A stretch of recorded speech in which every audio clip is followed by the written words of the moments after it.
Perjalanan sekitar 5 menit. Kades di Banyuasin bangun jalan pakai uang pribadi dan tidak ambil gaji.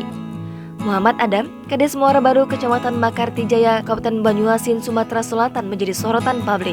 Hal ini dikarenakan Muhammad Adam rela menggunakan uang pribadinya untuk membuatkan jalan bagi warganya agar bisa menuju ke desa Kecamatan Makartijaya.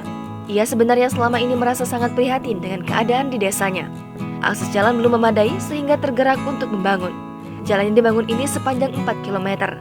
Namun, ia tak mau mengungkapkan berapa besar uang yang dikeluarkannya untuk membangun akses jalan bagi warganya.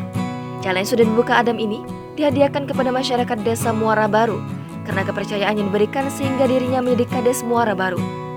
Berdasarkan informasi, Muhammad Adam tak hanya membangun jalan untuk warga desa, namun ia juga tidak mengambil gajinya. Ia memberikan gajinya untuk desa yang dipimpinnya itu. Gajinya tersebut diperuntukkan untuk operasional desa seperti pembangunan lapangan kerja di desanya. Muhammad Adam adalah seorang pengusaha perkebunan. Ia dilantik menjadi Kades belum genap 2 bulan.